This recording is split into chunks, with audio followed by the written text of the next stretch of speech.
મિત્રો, ideal moral મેજિકમાં આજે આપણે વાત કરીએ રીટાની. રીટાને તેના બગીચામાં રમવું, પતંગિયા જોવા અને દોરડા કૂદવાનું ખૂબ ગમતું. તે હંમેશા પોતાનું હોમવર્ક પૂરું કરીને બહાર રમવા જતી. એક બપોરે તેણે તેની બાજુના ઘરે એક વાન જોઈ. કેટલાક માણસો વાનમાંથી ફર્નિચર ઉતારીને અંદર લઈ જતા હતા. ત્યારે એ પગથિયા પર એક છોકરી ઉદાસ બેઠી હતી. રીટાએ તેની મમ્મીને પૂછ્યું, આ લોકો કોણ છે? તે સ્વાતિ અને તેનો પરિવાર છે. તેઓ અહીં નવા રહેવા આવ્યા છે, તેની મમ્મીએ જવાબ આપ્યો. રીટાએ કહ્યું, છોકરી ઉદાસ લાગે છે. ઘર બદલવું પડ્યું એટલે ઉદાસ થઈ ગઈ હશે, કારણ કે જૂના ઘરે તેને ગમતું હોય, ત્યાં તેના મિત્રો હશે અને અત્યારે તે અહીં કોઈને ઓળખતી નથી. તારે જઈને તેની સાથે વાત કરવી જોઈએ, રીટાની મમ્મીએ કહ્યું. રીટાને થોડો સંકોચ થયો, પણ પછી તે તેની પાસે ગઈ અને બોલી, હેલો, હું રીટા છું, તમારી પડોશમાં જ રહું છું. પેલી છોકરી પણ થોડા સંકોચ સાથે હસી અને બોલી, હેલો રીટા, મારું નામ સ્વાતિ છે. રીટાએ પૂછ્યું, તારે મારી સાથે રમવા આવું છે?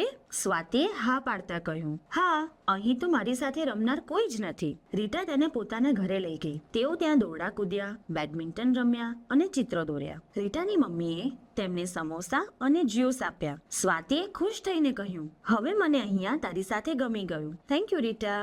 રીટાની સ્કૂલમાં જ સ્વાતિનું એડમિશન થયું હતું. બીજા દિવસે રીટા અને સ્વાતિ સાથે સ્કૂલે ગયા. સ્કૂલમાં રીટાએ સૌની સાથે સ્વાતિની ઓળખાણ કરાવી અને લંચ ટાઈમ સુધીમાં તો સ્વાતિ નવા મિત્રો સાથે હસતી અને રમતી થઈ ગઈ. સાંજે સ્કૂલેથી આવતા સ્વાતિએ કહ્યું, રીટા, નવું ઘર, નવી સ્કૂલ અને નવા માણસો સાથે હું કેવી રીતે સેટ થઈ શકીશ તેની મને ચિંતા હતી, પરંતુ તેણે બધું સરળ બનાવી દીધું. તો મારી બેસ્ટ ફ્રેન્ડ છે.